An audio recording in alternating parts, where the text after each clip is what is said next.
Again, this time I was aware of what was happening. My soul was without a body again. Something had happened. I remember smirking at that alien and taking some pleasure in knowing that it didn't understand what it had brought on board its ship. I had conquered the wasteland, brought peace to America once more, and left it in a state that could go on without me. The Enclave had been crushed, the NCR brought to heel, the Brotherhood of Steel, the Children of Adam, and all the rest had been folded into my empire. So when we finally managed to get to the alien fleet, I had no regrets about finally dying. Outside of Earth's atmosphere, I could see how many ships were hovering around the planet. They had been watching, waiting. I couldn't reach them from the surface, but when I made myself too interesting of a target, I knew it would only be a matter of time before they finally abducted me. And when they finally had, I had no regrets in using my mastery over nuclear power to sear the fleet from existence. Will you serve? A reverberating voice, alien and deeper than the vastness of space, echoed in my mind. Serve? I asked. Who are you? Serve me, the voice commanded. Serve me and never die. It doesn't seem to matter if I die, I sighed. Who are you? I am the deep, it responded. The crushing depths, the blackness at the bottom. Serve me. Serve me, and I will grant you dominion over my domain and all that resides within it. I want my magic still, I groaned as the voice threatened to overwhelm me. This was the third time something like this had happened, and the second time some thing spoke to me before I was reborn in some other world. I was determined to go into this one with my powers intact. My magic and my abilities, I want to be whole. Seeds must grow, the voice thrummed. Serve me and grow. Serve me and eyes will be open to you. How would you have me serve you? I pressed, my words cracking against the weight of the voice. Spread my word, it commanded. Spread my influence. Bring down the new gods. Diminish their light, and I shall grant you a final boon. Without a body, I was unable to block out the sound of the voice. I threatened to shatter my very essence. I had been determined to bargain, but now I simply wanted to be released from the impossible storm that was the voice. Very well, I cried out. I will serve you. Will do as you ask. The presence of the voice was gone in an instant. I don't know how, but I could tell I was placed inside a body once more. Now I was waking once again. My soul, my person, my consciousness, whatever you wanted to call it, had finally been tucked back into a mortal shell. I opened my eyes as a cloth was brusquely wiped over my face. I flinched for a moment, but as the woman above me continued to wipe me down, I tried to get a look at my surroundings. I saw men with ragged hair, sallow faces, and ragged roads staring at me. There were others too, men in light armor, gambesons and light plate, another medieval world. But which one? My gaze darted about for any clue. It wasn't until a man with a gaunt, hard face, hard black eyes, and long graying hair that hung past the small of his back approached. On his chest was a sigil, a golden kraken on a black field. House Greyjoy? I gasped.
Chapter 1.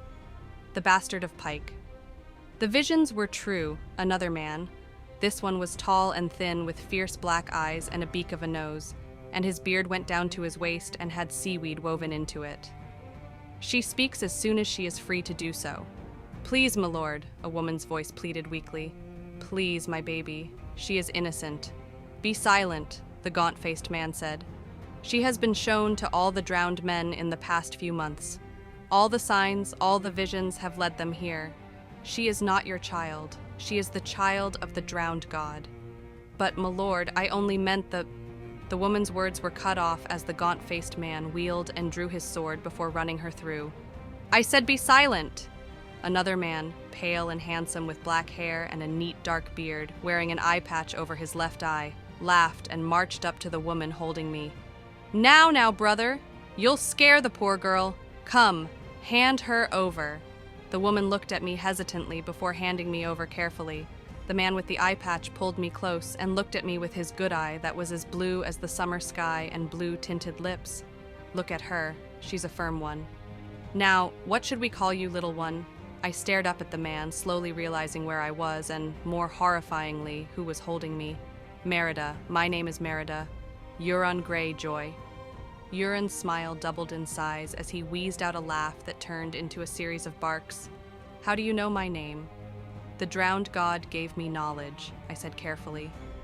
They'd mentioned that they had been given visions of my arrival, and now, realizing that I was somewhere on the Iron Islands off the coast of Westeros, I needed to ingratiate myself with those I'd been placed in the hands of. Why did it have to be the Ironborn?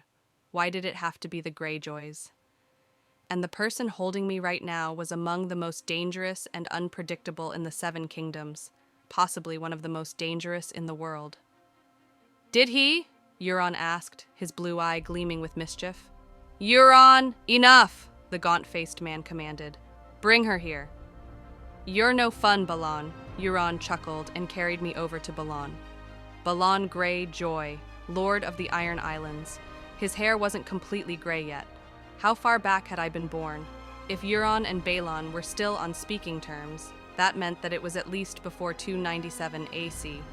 Euron handed me over to Balon, who looked down at me. How can you speak? I considered how best to respond. In Thedas, I could be diplomatic. In the Wasteland, diplomacy came in the form of strength. Now I was in Westeros, the Iron Islands specifically. Here, strength was respected most. Strength of body and strength of character. I could have answered diplomatically, but I sensed that this wasn't the best way to bring me into their good graces. The same way you do, I said with a huff. Only prettier. Euron barked out a laugh again. Oh, she has spirit, this one. Father will be pleased. Father? A third man with a waist-long beard that had seaweed woven into it asked. No, she needs to come with us. If she has been sent by the drowned god, then the drowned men should raise her and teach her our ways. You're mad if you think that Father would want her to go with your lot, Balon scoffed. She'll be brought to Pyke, and Father will decide what to do with her from there. What year is it? I asked. Talking was much easier this time around. It seemed like I was gaining more and more strength with each new world I went to. What? Euron chuckled. The drowned god gave you knowledge, but not the year? I looked at Euron, not appreciating the jest, and as our eyes met, something happened. A flash of a storm, crashing washed, snapping lightning, the roar of a hurricane. It happened in an instant, and Euron's face grew pale. What year is it? I asked again, slowly, trying to sound as threatening as my cherubic voice would allow. 273, Euron responded with a hush awe. Then Aerys is king. I mused to myself. I wanted to add the word for now, but I didn't want to stop Robert's rebellion from happening. I didn't know if I could. Considering how Aerys would turn out, he would go mad and someone would eventually rebel. There was no point in stopping Robert from being the one to succeed the throne. I would only be 10 by the time things reached that point anyway. Who else? Balon asked. He shook his head. It's no matter. Let's get you to Pyke and see what Father decides to do with you. Aeron, you may bring your drowned men with you, but mind that they keep their distance. Until father has his say, they're not to come close. The ride took a few hours for the horses to wind their way through the craggy landscape of Pyke. I took the time to sleep and recover my strength. This was always the worst part of my rebirths. As a baby, I hated having so little energy, hated not being physically capable, or even being able to simply sit upright on my own power. Still, though, my strength was more than it had been in any of my other times being reborn. I was starting to notice that much already. By the time we'd reached the castle, I was awake again. I could smell the salt in the air, hearing the crashing of the waves as they beat against the stony shore of the island. It seemed like I simply couldn't get away from the sea. Apart from my time in Thedas, I always ended up close to the ocean. Even in the wasteland, I was born close to the sea. Here I was once again, with the sea calling to me. With every crash of the waves, I felt something similar to the way I could feel the stone. The shock of that realization hit me. I could feel the stone, I could sense it and connect to it as I had been here for decades now. The voice had given me what I wanted. And where the stone met the water, there was a resonance, a melding of my senses, the way my eyes would watch someone speak while my ears would listen to them. Not only could I sense the stone, I could sense the water. I could feel the ripples and waves, the ebb and flow of the tides, the revelry in the water as it smashed against the shore. I needed to test one more thing out, but it would have to be when I was alone. For now, I simply smiled. As agonizing as it had been speaking with the voice, I understood now that it had been worth it. The voice had said that it was the deep. If it had placed me here with the Greyjoys, then I could only imagine that it had been the drowned god, or whatever the drowned god truly was. I knew that what most people thought was the drowned god was likely just the deep ones. But something had granted me my powers immediately, and I had promised to serve it. If it wanted me to spread its word and influence, then I would ensure every sept in Westeros would be dedicated to the deep. The castle doors opened and we rode through into the courtyard. There, the Greyjoys dismounted, and I was carried inside with all care. As rough and argumentative as the three brothers seemed, Balin took great consideration of my care. It was likely because he had sons already. He knew how to handle a baby. For that much, I was grateful. I was carried into a large, open room with a large hearth, crackling with a healthy fire. In front of the fire was a large black chair shaped in the image of a kraken and hewn from a black, oily stone. Sitting on the throne was a man who was taller than the three Greyjoys I'd met so far. He had long white hair and a long white beard, all of which was well groomed. He had a strong build and seemed like he would be an excellent warrior. He glared at me with eyes like black pools as Balon carried me towards him. While his face was hard and weather-worn, his expression was contemplative, like he was already considering what to make of me. This had to be Quellan Greyjoy, the Lord Reaper of Pyke. "Father," Balon said, "the omens and visions of the drowned men were true. Here is the child they saw in their dreams. She says her name is Merida." "She says?" Quellan asked as he stood and crossed the few feet to look down at me. "You expect me to believe she can talk?" "You may believe what you like," I responded with a smile. "But your wisdom wouldn't have sent your sons to find me if you didn't think the visions were believable." Quellan stared at me with great consideration, his face never once betraying his thoughts. "How is it you can speak?" This time I did not make a quip. "I don't know, my lord. It is a gift, among many, granted to me by the drowned god." "Hand her to me," Quellan ordered Balon. Balon obeyed, and Quellan took me carefully and seemed to inspect me carefully. "What other gifts do you possess?" "Foresight," I replied, staring up at him, "as well as command over the waves." I omitted the fact that I could command the stone, or that I could summon nuclear fire. Better to keep some things secret, at least for now. "Command over the waves?" Quellan echoed. He took some time to think on that answer, then walked past his sons, exiting the hall. "Where are you taking her?" Aeron asked. "I want to see if she speaks the truth," he responded as he continued walking. His sons quickly fell in behind him, their curiosity getting the better of them. Back through the massive door we went, back out into the sun.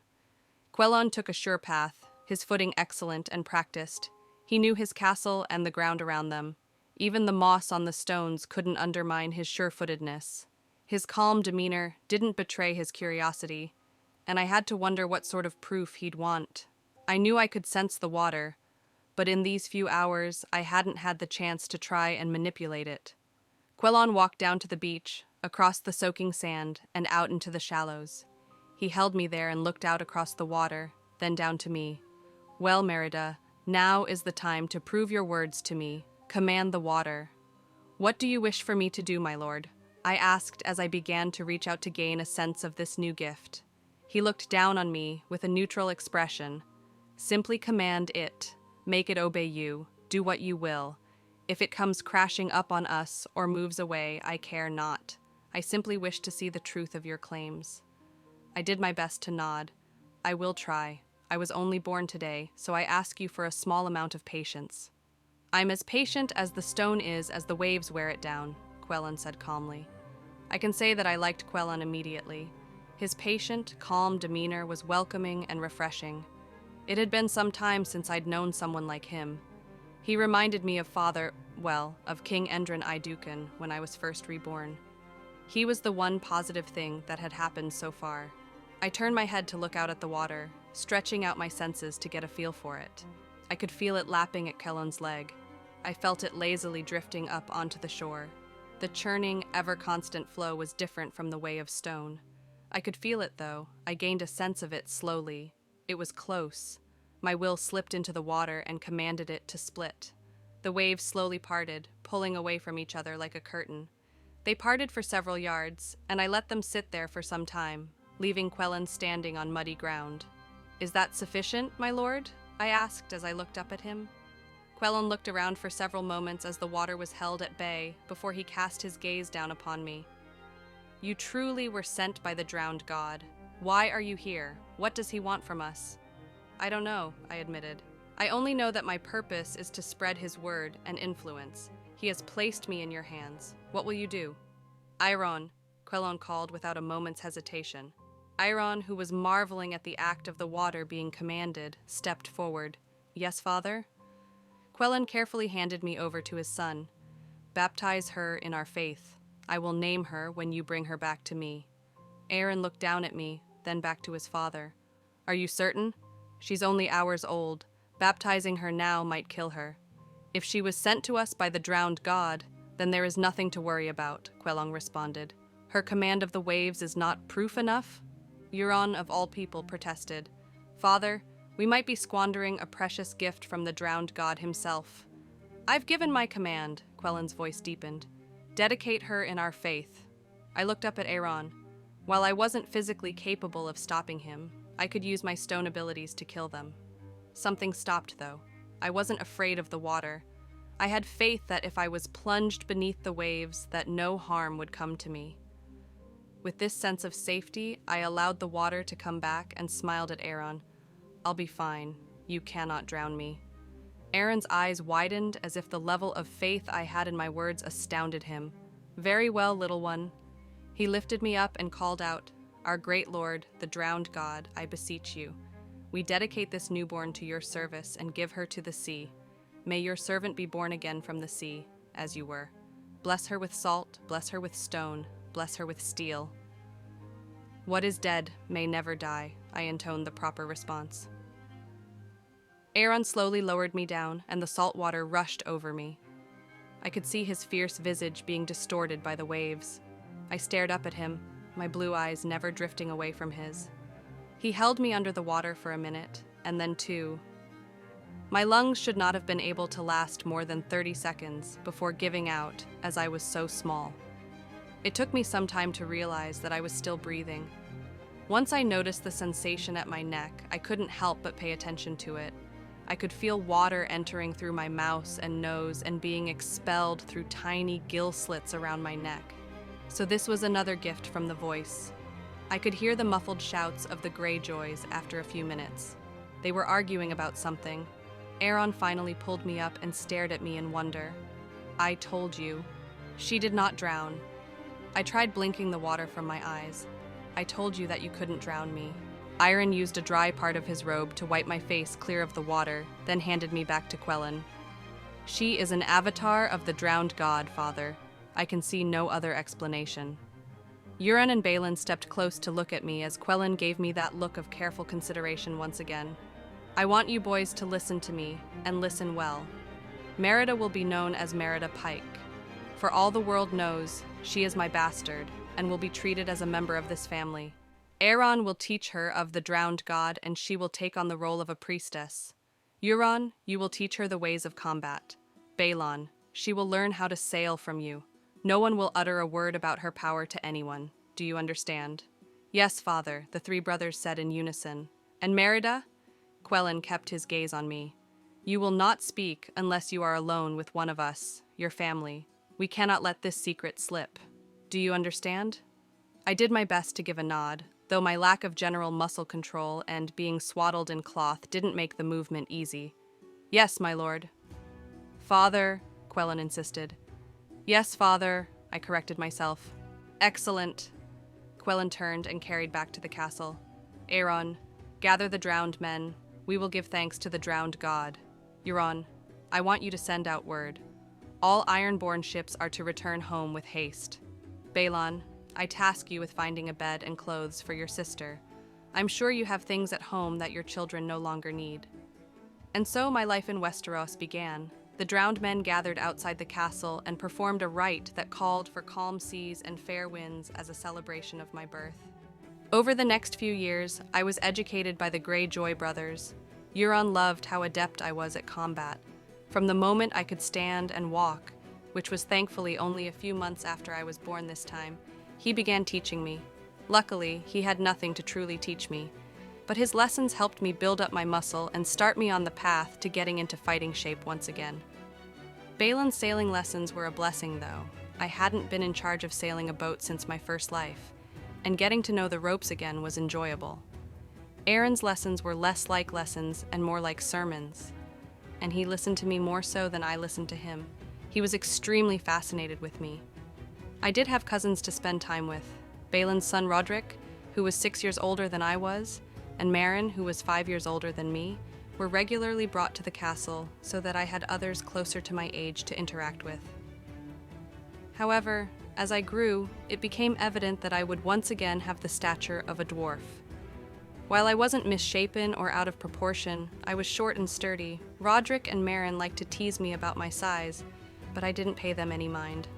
On top of the lessons that my uncles gave me, I spent a good time with Quellen. His reforms on the Ironborn ways grated on his sons, Balon especially, but I could see how much they improved the quality of life of the Iron Islanders. He had stopped reaving around Westeros, encouraged trade, promoted marriages to mainland families, and invited maesters to the island. Without the threat of Ironborn raiding parties coming to their shores, or Ironborn pirates stealing their goods, Westerosi merchants were more inclined to do business with our people. Quellen wanted me to sit in on meetings and petitions so that I could learn how to properly engage with nobles and peasants alike. I wanted to tell him how I used to be an empress, and that I knew how to handle such matters, but I didn't. I simply watched and listened, then explained the intricacies of the negotiations he had made when he asked me about them. He seemed to appreciate that I took to the lessons so well. The first few years were relatively quiet, while there was nothing I could do to stop the madness of King Aerys, or the events that would occur due to it, because of my inability to send letters or meet with nobles who did not come to the Iron Islands. I did start to plan my moves for when I was older and had more influence over the Iron Islands.